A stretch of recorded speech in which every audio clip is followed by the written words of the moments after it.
Thank you all again for letting us come into your for a second here. Okay. Anyway, this is brought to you by Kamui and OB, and I'm going to turn it over to Brian here to take you through the match, and we'll see you back at 10 a.m. tomorrow, everybody. So thanks for being with us, Brian. Thanks for sitting in. Appreciate it, my friend. Thanks, Ken.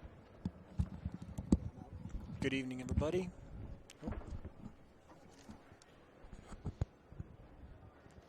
Okay, good evening, everybody. I think this is the last match of the night for the telecast.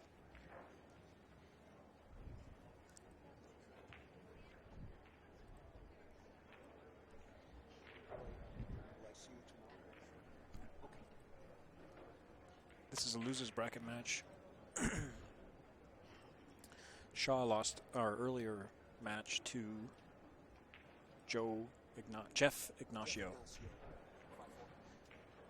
So he's looking for redemption in this one. It's not going to be a long match, I don't think.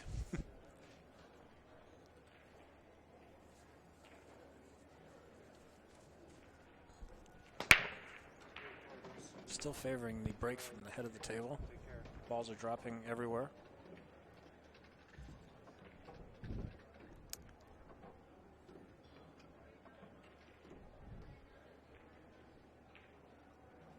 He looks happy. Looks like he's got a pretty good layout.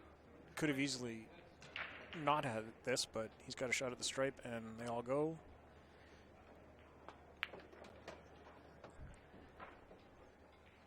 I don't think that was quite what he wanted, but it's definitely, I don't think he's going to be shooting this rack for more than a minute or two.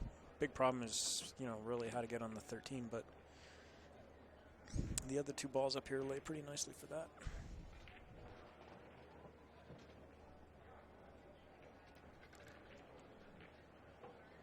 Looks like he's going forward. Hoping to get where he does not have to deal with, well, he's fine. He can go forward off one rail between the 7 and the 4, bounce up for the 8, and rack him. 1-0 Shaw.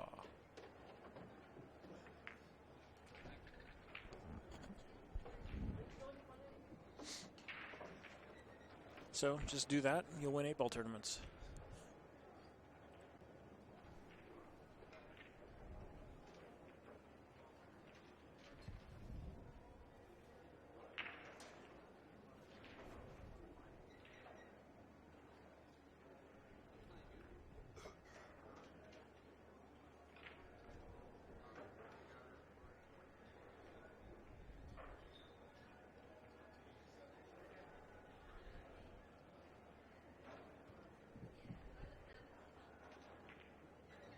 I see Scott Frost in the audience sweating the match. I'm going to Phoenix after this. I asked Scott if he wanted to play a round of golf. He said, well, he does play golf, but the problem is he wrapped his clubs around a tree. All of them. And I kind of wasn't really surprised.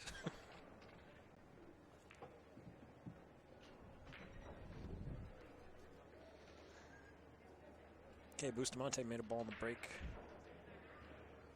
I have to deal with getting the rack off, no problem.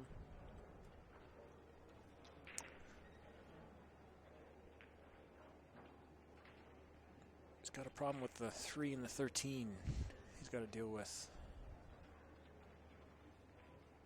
Does he have a shot on the stripe? Not really. I think he's got a shot at the 14, which he could perhaps try and open those balls right now. Coming around the 5. Did it? But does he have a shot now? He's got a cut on the 15. Light blue 15 stripe. He may have a shot at the 9. It's really thin. The cue ball will be running around.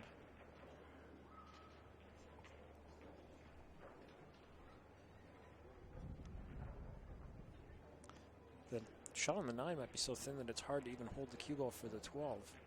He's going to take the cut on the 15.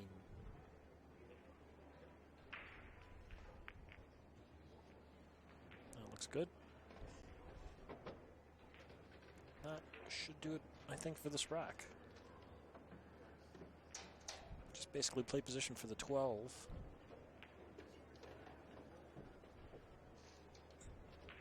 And that should be it. Park the cue ball. Go from the 13 to the 12. Or sorry, he's shooting the 10 actually. That's the blue 10 by the 8 ball. So park the cue ball. Go from the 13 to the 12. And then the 8 side. That's my prediction. Alright. He decided to go a different rate. Go to the 12 first, then the 13-8. Also just as good. I think maybe the 13 was a little thinner that he wanted to hold for the 12. That's why he chose to go this way.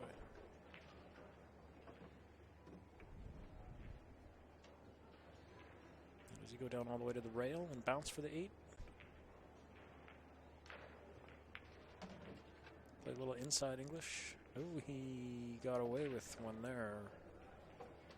That could have gone wrong. Jayson Shaw kind of grimaces.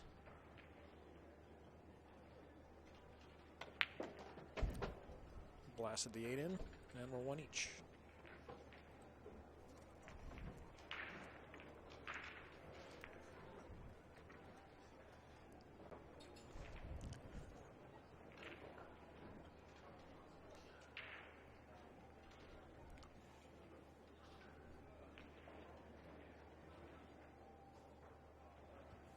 .240 players began this event.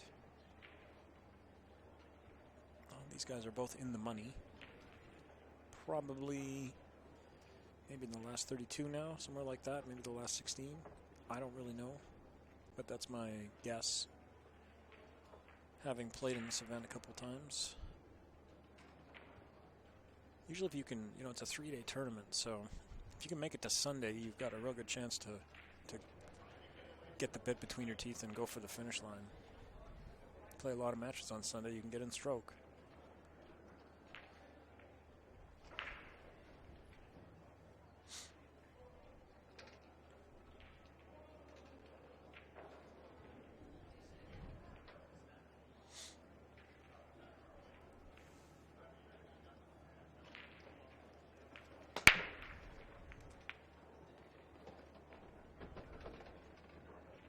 Once again, he made a bunch of balls on the break. 2 or 3. Straight in on 2 stripes. And 2 solids.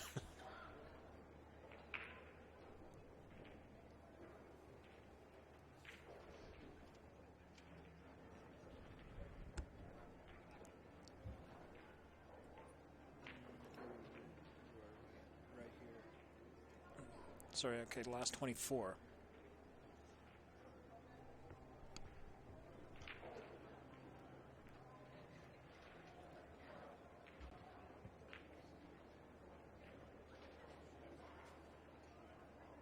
right, he's looking to take the stripes, and so the real issue of this rack is getting the 11 and or the 12. I think his plan is to come down and shoot the 11 here. This could go wrong, and I think it might have gone wrong. I think it's really wrong. You know, I'm not sure what he was trying. He certainly wasn't trying to go between the 8 and the 2 there. That would have been unwise.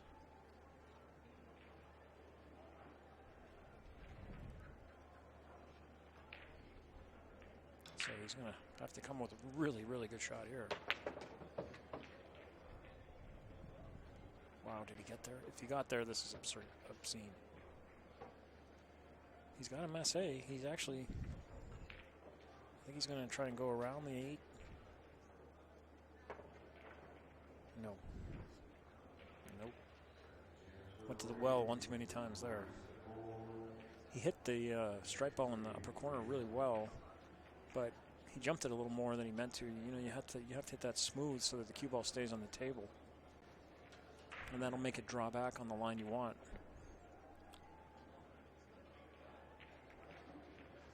You know, Bustamante's out of line. He's badly out of line. He's got a shot on the 2. I'm looking at it, and it looks like it goes on the side.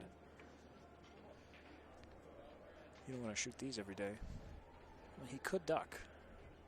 I mean, he could also play this shot, you know, kind of like a two-way shot. If he ducks, you know, you could play with like low right-hand English. Try and spin up over by the 3-7-1 to protect yourself.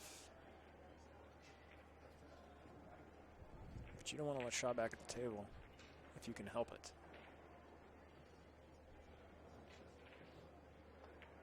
Overcut it.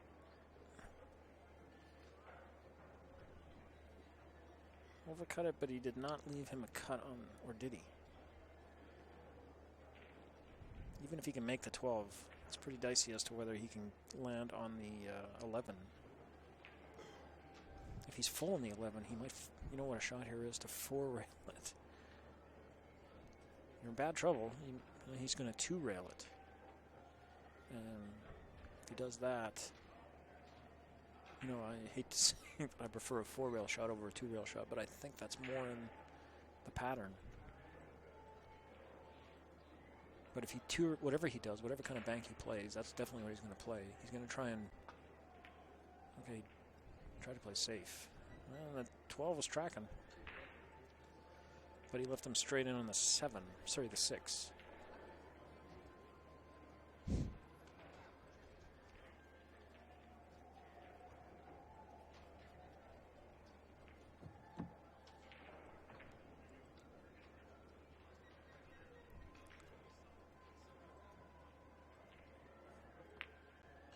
A lot of times in these late matches, on, you know, late to go to the last day, there's a lot of pressure.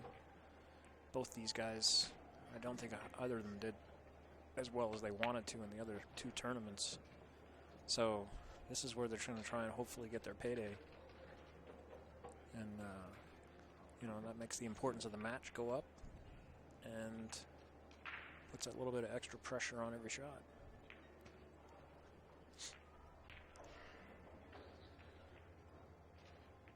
Shaw, it seems to me, likes to deal with pressure by shooting fast, not giving himself time to worry about it.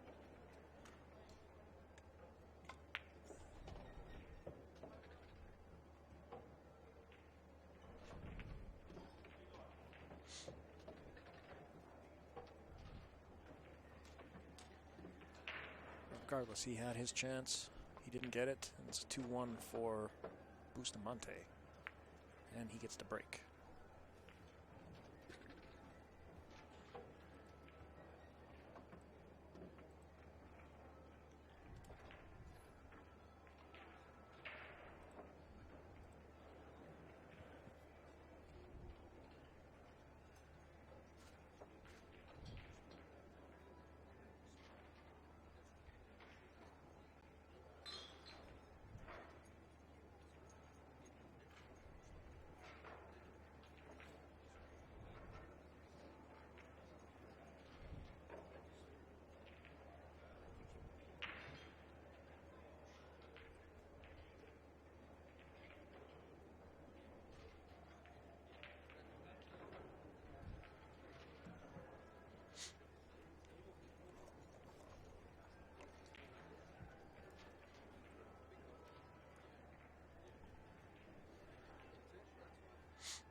Still a packed house here in the Grand Sierra Ballroom. Every table going. They got the last second chance tournament for the people who didn't cash in the 8 ball. That's in full swing. Got lots of matches going for the 10 p.m. round. Vendor booths are still open. Spectators are scattered here and there watching their friends or their feature match.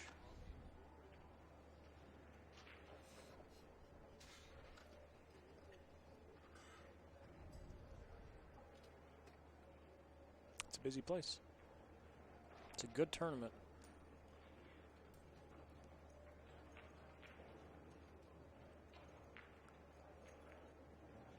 It's the 4th time I think I've come to it. Once at the Sands, when it was at the Sands, and 3 times here. This is a big improvement over the Sands.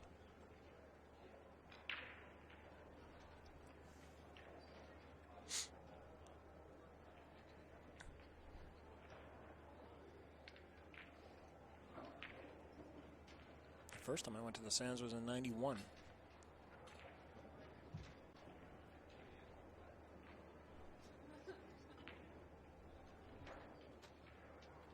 That was back when it was a full PBA tour stop.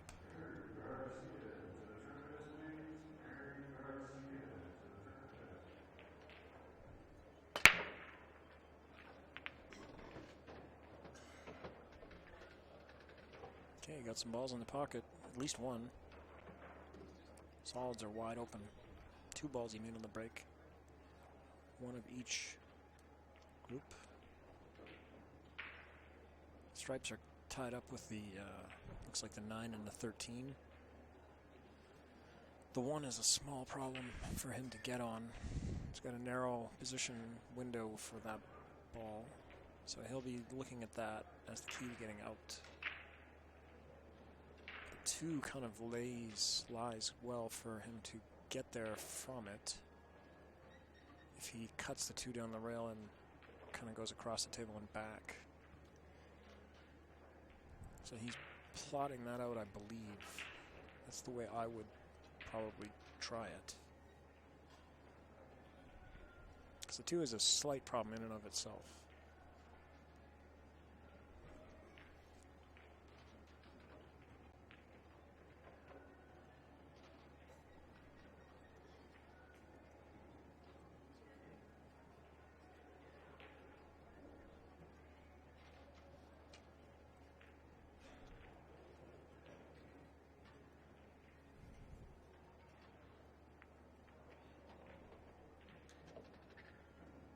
Well, if he has that angle, he'll go there now, off the 7. Maybe. It's worth thinking about, just to follow straight down. It doesn't look like he's going to do that. But I feel like if I had the angle there, I would have just gone straight down to the 1.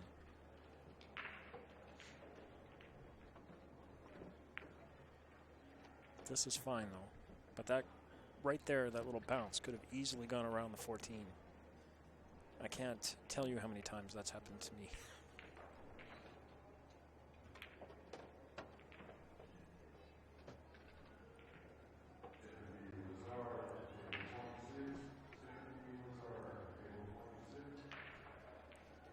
Looks like he might have landed straight on the 4.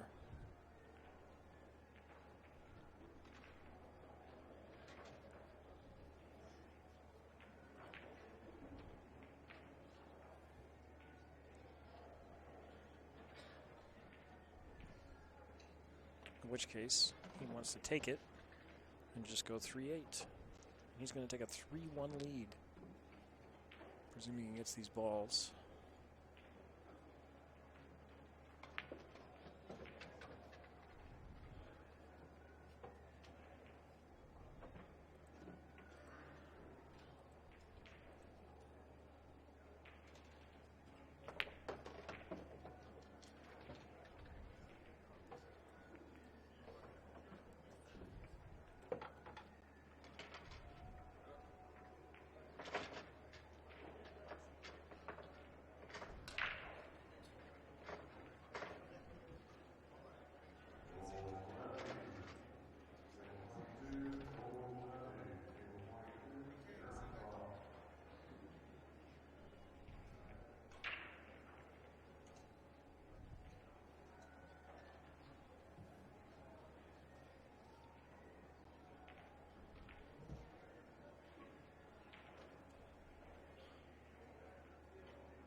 Okay, well, last time he broke, he didn't get the, he didn't run out.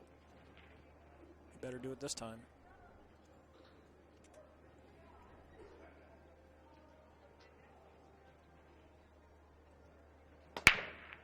Scratch. Ooh, almost. He was going straight at the pocket. Held up his hand to acknowledge that he got a little fortunate.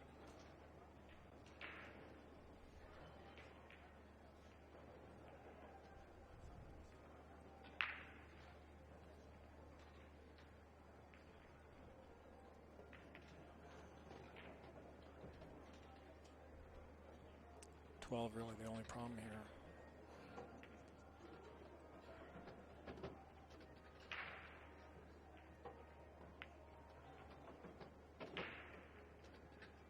Well, he plays so quick.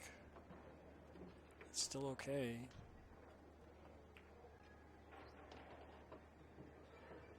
That could have gone wrong. Recovered the situation though.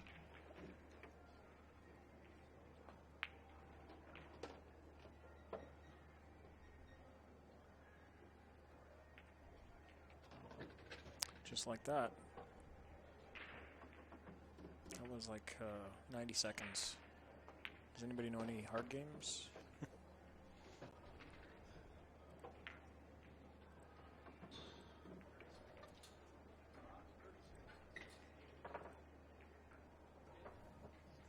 Someone in the audience said it was 30 seconds. I don't think it was that fast.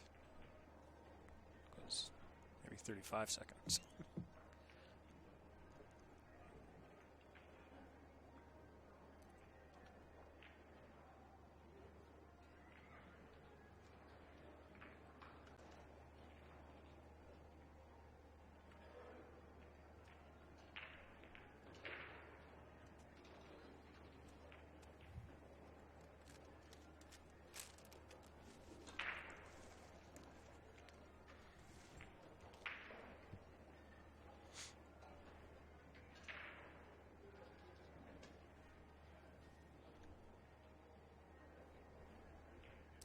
So if he can break and run out here, he can put himself on the hill.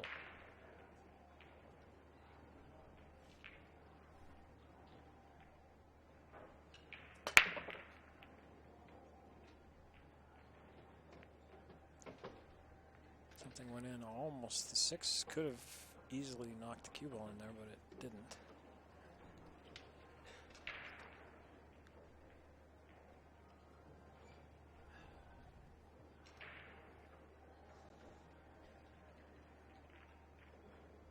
The stripes look good here myself. Although the 10-9 are kind of a problem, but I feel like they're less of a problem than the 2-3 could be. Or sorry, the 1-3.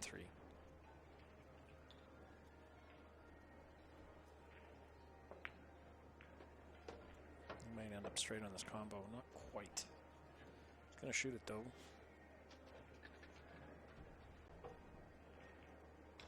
So you want to knock the 8 safe, so he'd be wary of that. See, he drew away from it.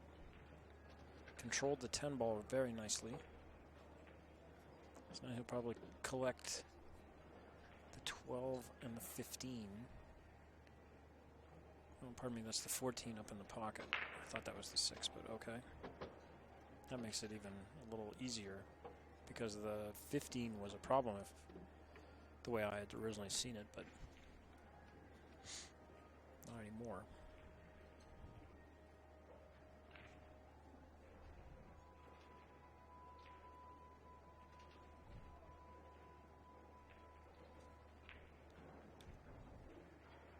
Just taking his time here to make sure he picks the right pattern.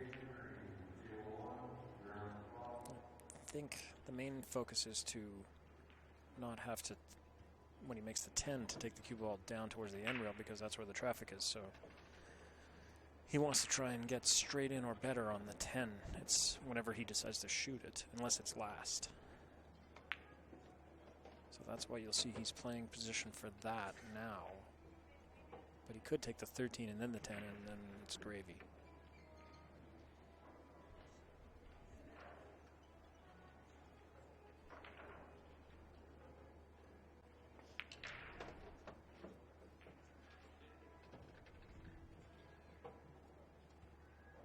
Well, came a hair too far, and now the 10 is, sorry, the cue ball is going down towards the 1 and the 3.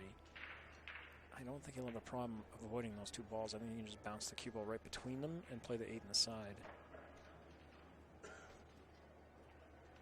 Or if he has enough angle, he can draw across the top and play for position for the 8 on the left side. But I think I just roll this ball in and miss the 3. I mean, he could bounce even farther out.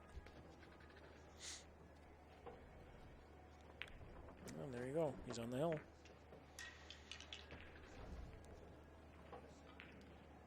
This is kind of similar to the other match where Shaw had his chance and didn't get it.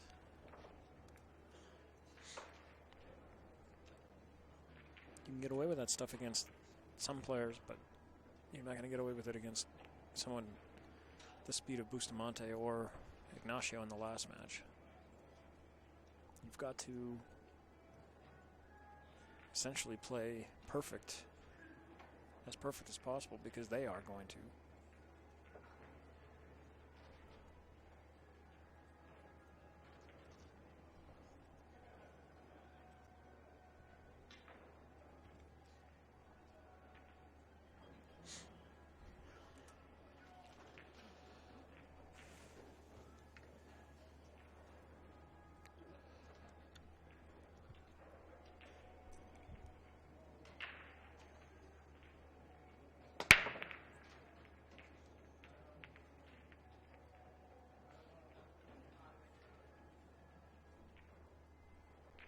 Nothing.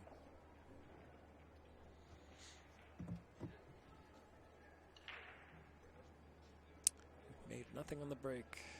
Hit it very similar to his other ones, but whatever the magic recipe is,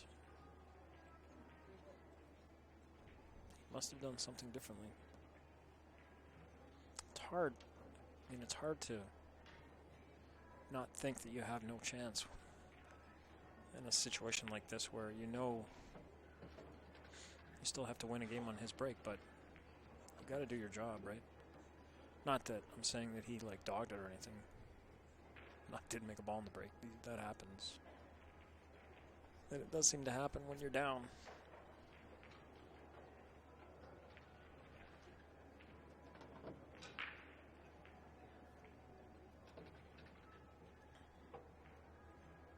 Well, really, a 7's hanging, and that's really kind of the only problem, is dealing with that ball. Because often, as you know, when a ball's hanging, it's kind of the trickiest one sometimes to play position from.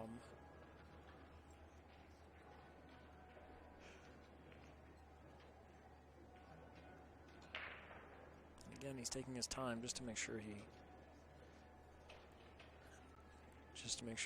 plots this out properly.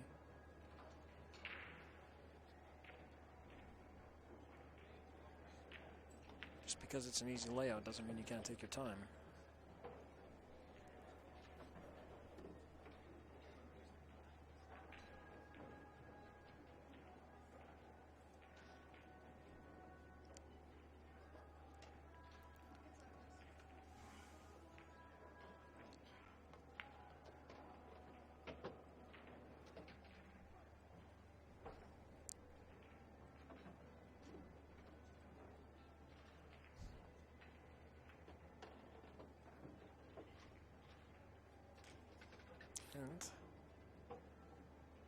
And I'd like to have just a little more angle so he could easily go from the 5 and to the 4 and shoot it in the same pocket.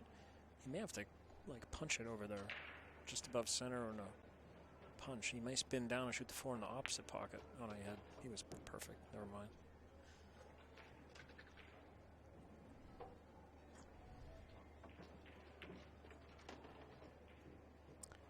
And that, my friends, is that. 5-2 is going to be the score. Jayson Shaw is eliminated.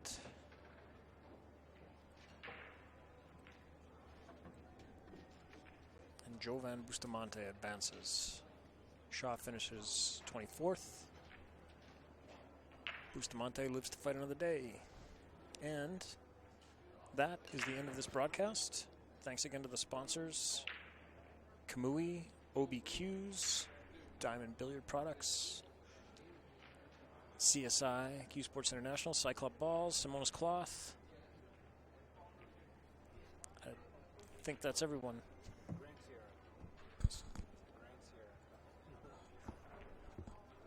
All right. And the Magic Ball Rack. There you go. Okay, good night, everybody.